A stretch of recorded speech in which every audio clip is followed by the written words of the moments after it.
পরিকল্পনা simple, just হচ্ছে আমরা চাই যে পুলিশের বা আইন শৃঙ্খলা বাহিনীর মূল কাজই হচ্ছে জনগণের যান এবং মালের নিরাপত্তা বিধান করা, এবং যান এবং মালের নিরাপত্তা বিধানের জন্য যা যা করণীয় যেখানে দরকার সেটা আমরা করব।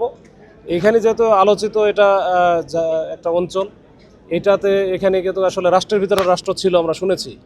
আবার এর আগে ইতিপূর্বে একটা র্যাবের একটা ঘটনা ঘটেছিল, এখানে একজন র্যাবের ডিএডি তাকে মেরে ফেলা হয়েছিল। এই নানা কারণে জঙ্গল সলিমপুর অনেক বেশি আলোচিত, আমরাও বাইরে থেকে দেখেছি। তো ওই জন্যই আমি চিন্তা করলাম এটা দিয়ে আমি শুরু করব। তো আমি ওই প্ল্যানের অংশ হিসেবে এখানে আসছি। এখানে যেন একেবারে এখানকার যারা অধিবাসী আছে তারা যেন নির্বিঘ্নে ভীতিহীন পরিবেশে, যেটা ফিয়ারলেস এনভায়রনমেন্ট বলে, এই পরিবেশে তারা যেন শান্তিপূর্ণভাবে এইখানে বসবাস করে। কোনো রকম সন্ত্রাসের অভয়ারণ্য এখানে তৈরি না হয়, সন্ত্রাসী কার্যকলাপ যেন না চলে।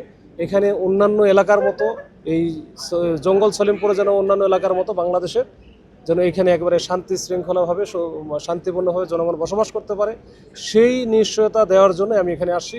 এবং এটার জন্য যা যা করণীয়, এখানে যে প্রতিবন্ধকতা আসবে, ইনশাল্লাহ আমরা আইন শৃঙ্খলা বাহিনীর সদস্য হিসেবে সেটা আমরা চেষ্টা করব প্রতিরোধ করার জন্য, একেবারে সর্বাত্মক প্রতিরোধ হবে। এগুলো আমি নতুন আসছি, আমি এগুলো দেখেছি, এবং ওইখানে আমাদের এখন এই মুহূর্তে মনে হয় রাউজানের ওসিও নাই। তো আমরা নতুন ওসিও দিব, আমরা এটা নিয়ে কাজ করবো। আমি এই যে পুলিশ উইকে হয়তো বা যাবো, পুলিশ উইক থেকে আসার পরে আমার প্রথম সফরটা হবে ওইখানে, আমি প্রথম ভিজিটে যাবো ওইখানে। আমাদের যে রেগুলার পুলিশিং যেটা আছে, এই পুলিশিংটার মাধ্যম দিয়ে আমরা কিন্তু করব, ঠিক আছে। আমাদের এই সব জায়গায় যে আমাদের কিছু হয়তো বা জিওগ্রাফিক্যাল কিছু ব্যারিকেড আছে যেগুলো হয়তো আমরা রাতারাতি করতে পারবো না।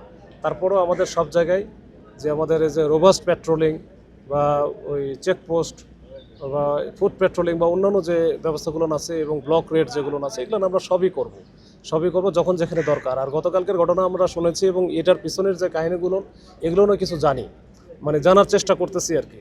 তো এই ঘটনাগুলো কেন ঘটতেছে, কারা করাইতেছে, আমরা আসলে একটু সময় লাগবে। তো এগুলো আমরা